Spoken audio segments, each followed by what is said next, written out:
welcome back to another Colourful Keto with Dory. Let me adjust my lights just a little bit. And I will post the link for Crash Adams and their awesome song, Ooh Baby, which they let us play without being sued. So I love that because I like things I can dance to without, being sued.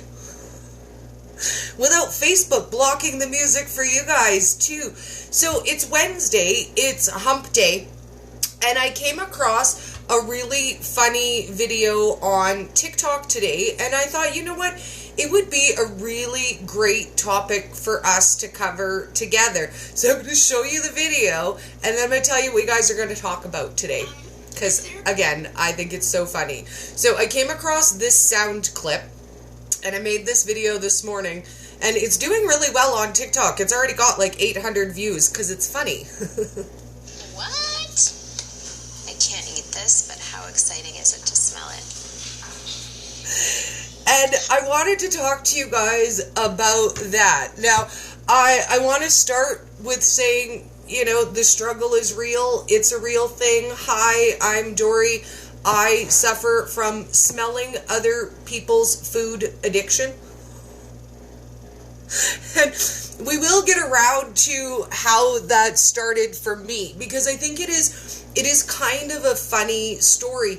But I want to talk to you a little bit about the things that we can't eat or don't eat, and does that mean that we don't have to enjoy anything about it anymore? Can we still go out somewhere and see non-keto food and appreciate it for its beauty? Can we still smell it and enjoy it without wanting to eat it? And for me, I think I kind of separated enjoying food for eating it and enjoying the smells and the look of food when I had my gastric surgery. So that was in July, will be 9 years. So it's been a long time in my life, and it's been a very long time that I haven't necessarily eaten all of the foods that everybody eats. But I think it started for me when I couldn't eat any food at all. So I want to tell you guys a little bit about that story and the very first time that I realized I could enjoy some things about food without physically eating them.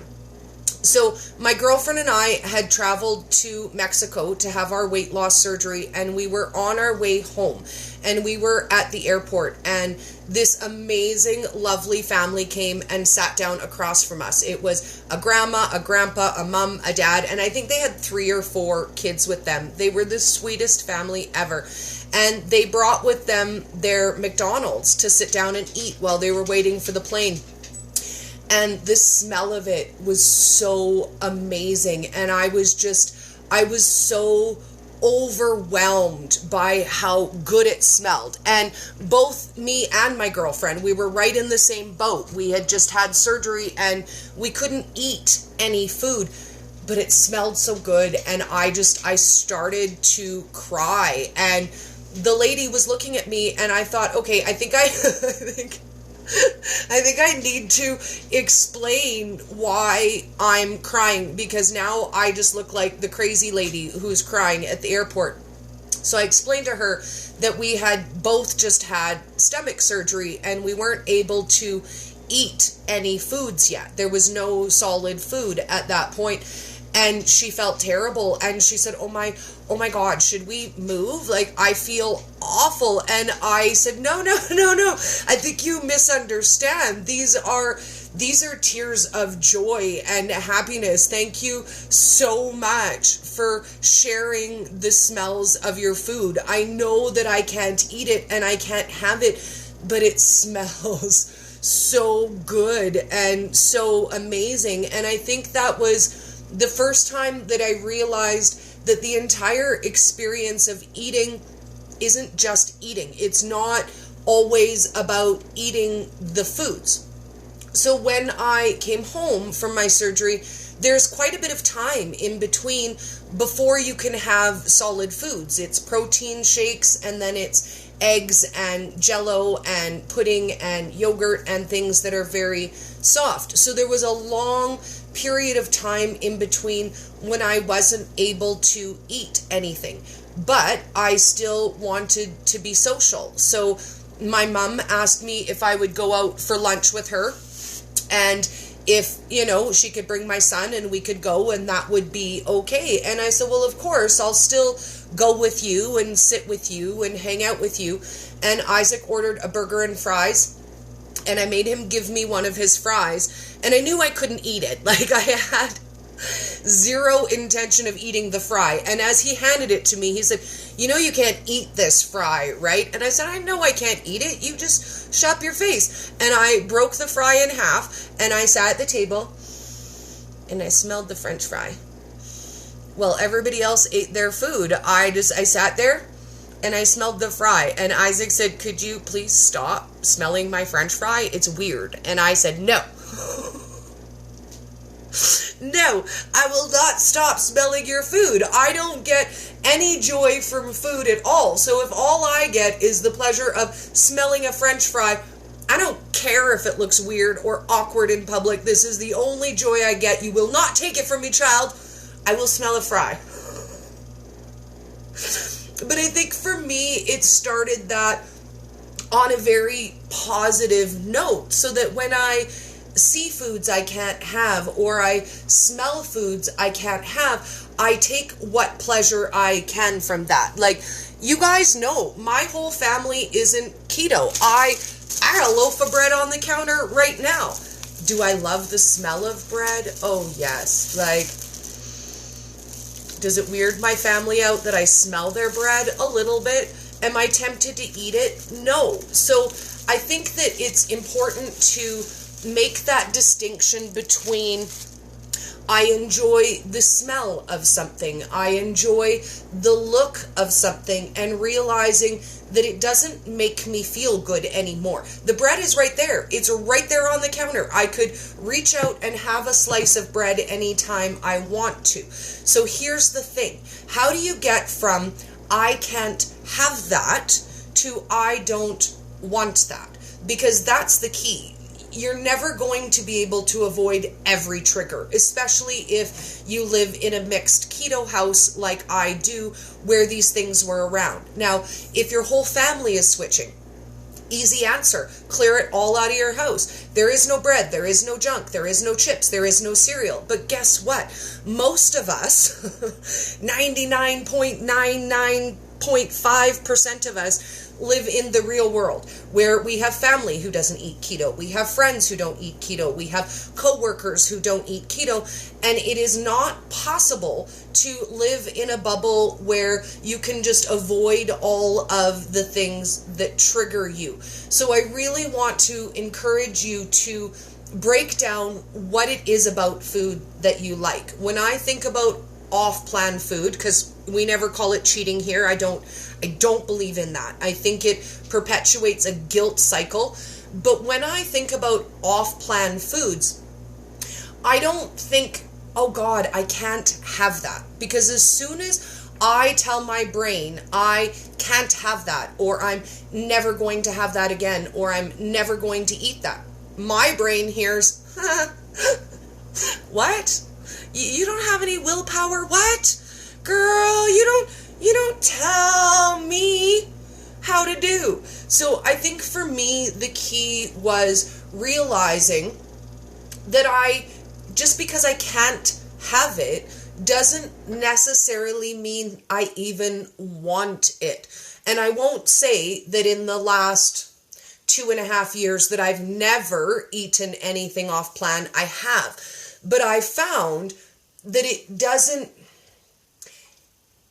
have the same feeling that it used to. It doesn't taste good. It doesn't make me feel good. It doesn't bring me the sense of comfort that I traditionally attach to comfort foods. So the question is, if it doesn't taste good, if it doesn't make you feel good, and if it doesn't actually bring you comfort, is it you can't have, or is it you don't want? And I feel like it's such a small distinction. But there is such a freedom in realizing it's not that you're restricting yourself from something you can't have. You're allowing yourself all of the things that make you feel amazing, all the foods that make you feel good, all the foods that fuel your brain and your body. You're not restricting what you can't have. That's the bottom line. It's not about restricting what you can't have. It's about allowing yourself what you can have, what makes you happy, what makes you feel good, and realizing that difference. Because for me, that was the key. I knew I wasn't going to be able to clear out everything out of my house. I knew there would still be days when I feel like having a bowl of cereal. Those days, I will make myself a keto cereal, or I'll have some other kind of snack. But it is so important to realize, and this might come off harsh, so love me and understand that I mean this in the nicest way. No one is responsible for your success but you. I don't know how many times I've gotten a message and said, you know what, Dori, I fell off track because my husband brought home junk food, or because my kids were eating something, or because I was running late and my husband brought home pizza and I was going to pick off the toppings and then I decided I would just eat it. And honestly, at the end of the day, that choice, whether you eat that or you don't eat that, it only falls on you. It only falls on you. And maybe your family wants you to succeed and maybe they don't. I mean, there's a lot of emotion in there when you talk about how you eat and what you believe, and not everyone will believe what you do. Not everyone is out there trying to support you. Not everyone is trying to make it easier. You might have a best friend who says, oh, come on, live a little. You've been on a diet for 6 months. You can't eat cake. It's my birthday. How disrespectful is it if you don't eat cake on my birthday? And it's really easy to allow that, to allow other people to make those decisions for us. So I want for you to realize that it's only you. And the guilt is also only you. No one can actually make you feel a thing, right? They could try, they can say what they want to say, but at the end of the day, if you're at peace with yourself and you can say, you know what, I love you, I respect you, I'm here to celebrate your birthday, that doesn't mean I have to eat cake. I can bring my own cake, I can make donuts, I can bring a keto treat with me. But we do really have to take control of our own health and realize at the end of the day, it's you. No one cares more about your health and your well-being than you do. So just remember that. And it's not always out of a place of disrespect or meanness. Sometimes it's just not understanding, right? If your whole family doesn't eat keto and they don't understand it's a forever thing for you, then every family get together might be, oh, come on. It's one this, it's one that. Why do you have to be so difficult? So it's so important to be really strong in what you feel about what you feel. You don't have to push it on anybody. You don't have to force anybody, but it is so important to do that.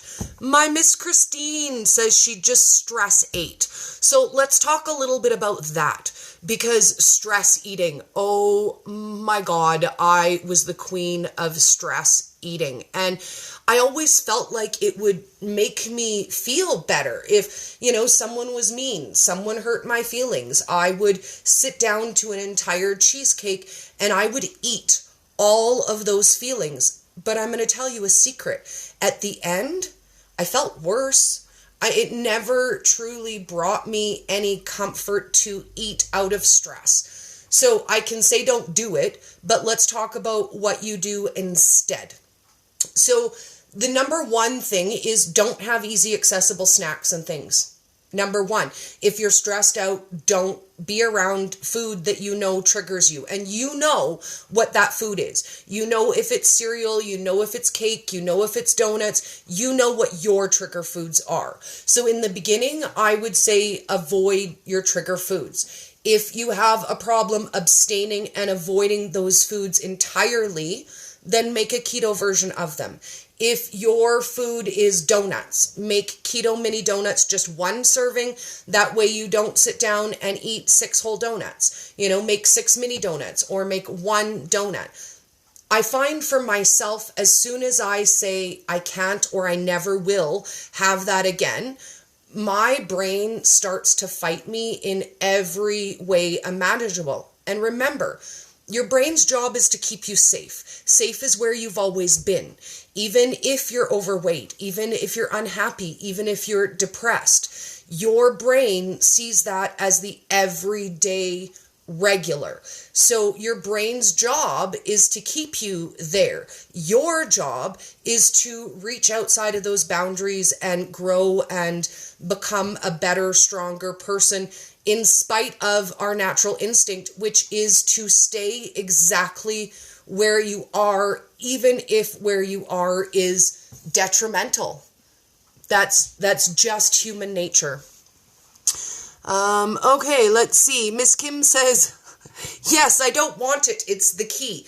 And it is, honestly, if you can flip the switch between I can't have and I don't want, you are laughing. You are laughing all day long. And I have seen so many people struggle. And I'll tell you what, being keto for a long time, it doesn't give you any pass. It doesn't. Some people can eat off plan and get right back on the next day. They're laughing. They barely even skipped a beat. And I know some people who were keto for 6 months, a year, 2 years, and they think, oh, I'm going to go to my family this or that, and I'm just going to eat this one something, which rolls into the next day, to the next day, to the next day. And you wake up 6 months later and you think, oh, dear God, how did this even happen to me? I know keto. I understand keto. And everybody is different. Some people can pop in and out and it's like a breeze. You might even be able to do that for the first year. And then all of a sudden, one day it hits you. So I want you to be aware. And I never judge you guys if you eat off plan, whatever you do. But I want you to be aware that every single time you do it, you are taking a risk. You're taking a risk that it won't be just easy for you to pop back. You're risking that 6 months from now, you're going to be looking at yourself and thinking, how did I fall off so far? I didn't just fall off the wagon, Dory. I drug that out into the woods. I set it on fire and I roasted marshmallows. How did that happen to me? And it can happen to you, and it won't happen to everybody. I'm not trying to scare you guys with horror stories, but I know that it can happen. And every day is another day to get back on track and be mindful of what makes you feel good. And at the end of the day, if we're choosing foods that make us feel good, if we're surrounding ourselves with people who make us feel good, who encourage us, these are the tools that we need to be able to grow. And it's really hard to do that by yourself. It's really hard, which is why I'm so grateful for you guys and that we have each other for that support and to go to, and you can go in group and say, hey, I'm having a rough day, and no one is going to jump down your throat and guilt you and make you feel bad about it. They're just going to be supportive and say, you got this. Let's get back on track. What do you need from me to help you? How can I help you? And that is the beauty of our community, is that there are so many people who are here, who are willing to help you, who are ready to help you. And everyone is kind of in a different spot and a different phase of their journey. And I think that is what touches me the most, is each of you have a story to share, even if you don't think you do, and you think, oh, Dory, that's so silly. I mean, I just do my thing, and I'm not here to, save the world. I'm just here to eat keto. But I promise you, someone in your life needs to know that you're happier, that you're healthier, that it's working for you. So don't be afraid to share that with people. Don't be afraid to post it. I When I started my Facebook page and posting about keto, I thought, am I going to offend people? Are my friends and my family who are used to seeing my posts, are they going to be upset about seeing what I'm posting now? And what I will say is I decided it didn't matter. And I decided they're my friends and my family, and if they want to unfollow me on Facebook, they can. But I'll tell you what happened. It was the opposite. So many people from my family, from my past, have reached out to me. I've gotten messages from girls I went to elementary school with that said, "Oh my God, Dori, you look amazing. I watch your videos. You have so much fun. How can I get some of that? Like, tell me how I get that." So although I was afraid that I was going to alienate people from me by sharing my keto, I really brought a lot of people to me that I wasn't expecting. Like, I have gotten messages from people that I never would have imagined. Some of my aunts, my uncles, my cousins. Now I would say my sister, 2 of my nieces, 4 of my cousins, 3 of my aunts, and 2 of my uncles are all doing keto, and only just because they happened to see it on my page. Where else would they have learned that? Maybe somewhere, maybe nowhere. But at the end of the day, everyone gets to choose what of your content they want to see, and they can scroll past what they don't. So I say blast it out there. Blast it Dori style and see what comes back to you, because I think you'll be surprised how many people are open to a very positive lifestyle change. Just don't tell people, "Hey, I found a new diet." "I found a new diet, it's awesome and you should do it." I would never lead with that. I'm just saying. I would share some awesome recipes with them. I would invite them to a potluck dinner at your house and show them what you eat. I would say, bring your keto treats when you go to a party and show people what they're not missing out on. When I go to a party, I bring cheese chips and pepperoni chips. And you know what? They're always gone before the potato chips. So lead by example and show people how awesome keto can be. And don't be afraid of every smell and every food that isn't keto. There is a life past those very beginning cravings, and it doesn't take all that long for them to pass. And the reason why I had originally thought about it, I saw a post, and it was quite a while back in a Facebook group that I used to be a member of. And this lady was really new to keto, and she basically posted a rant about going to the mall and having to smell all of the food in the food court, and how offensive it was to her, and how, it triggered her, and she didn't feel that it was fair that in a public space she should have to smell other people's food. Well, there really isn't any way to avoid that. So if you are putting out that kind of unrealistic expectation for yourself, then I have to say we need to sit down and we need to manage those expectations, because we can't expect, because we've made a change, that everyone around us, everything around us is going to change to be a support for us. Sometimes we got to be strong enough to just roll through it. Not everyone is going to think you're awesome. Not everyone's going to want to be your new best friend, and that's okay, because we all got lots of friends. And we only need people in our lives who enrich our lives with happiness, with joy, and that bring and contribute something amazing. And you know what? If people are stressing you out, then remember, that is on them, and it's not on you. You can only control you, what you do, what you have in your heart, and your intentions. And that's it. So we go out and we spread our joy, and we show people that keto is awesome and that it's fun, right? Keto's not your mama's diet. And it's not. The key of keto is highlighting the things that are good for you and not focusing on restriction. I hear so much that keto is restrictive, and I think it's my least favorite word because I literally feel like keto is the opposite of restrictive.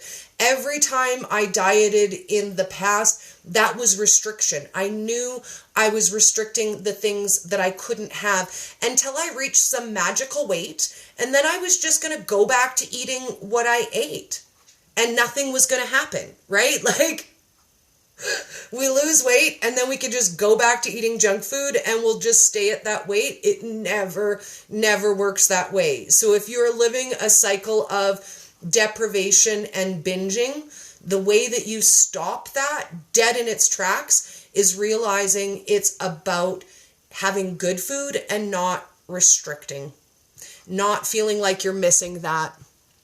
Oh, Natasha says, I work in a mall. Don't go to the mall then. Yes, that was my thought exactly. I thought, don't go to the mall. If you know that is going to trigger you, then that's on you. Don't go to the mall. If you're in, your first week of keto, I found grocery shopping super stressful because as soon as I got in there, I was surrounded by all of these things I couldn't eat, and it was like a blinking neon sign. You can't have me, you can't have me, you can't have me.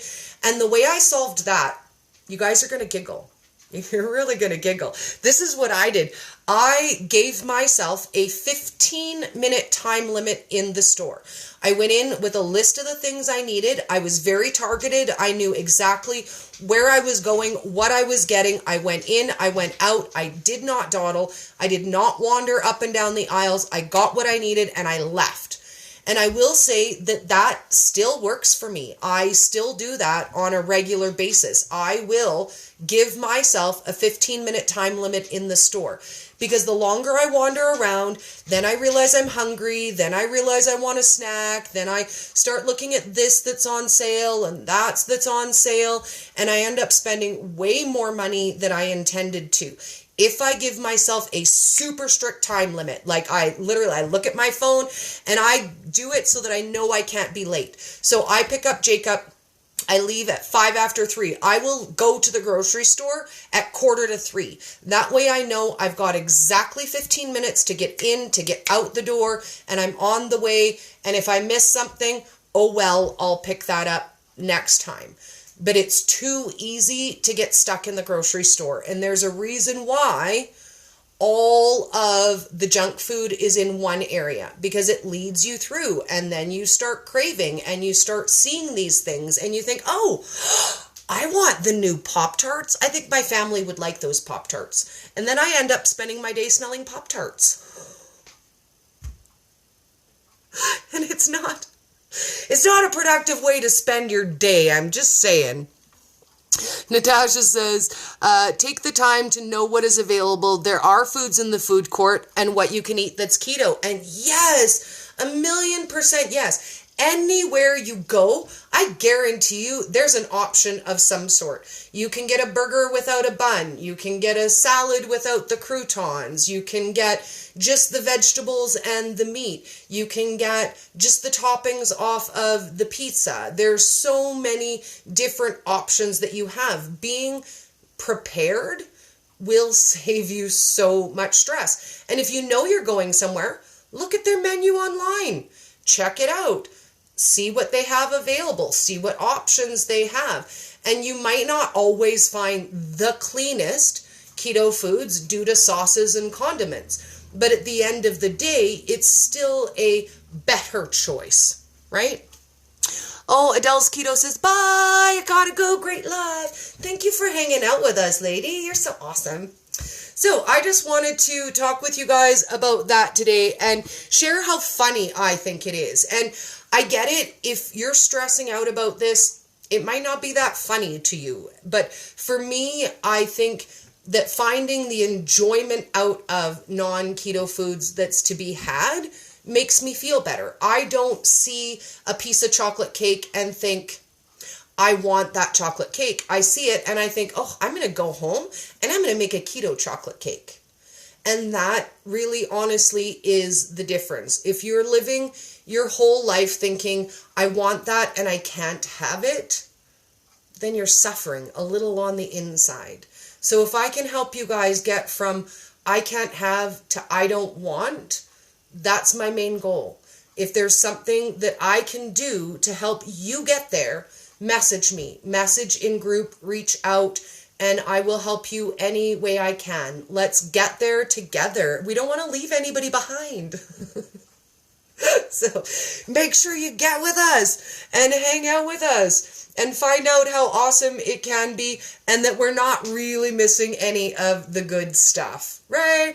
We're not missing the good stuff anyways. So let's get our tune back.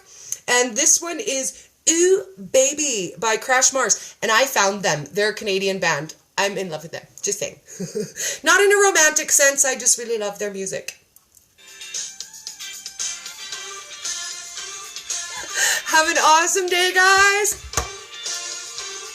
And remember, you're never alone. I'm here for you.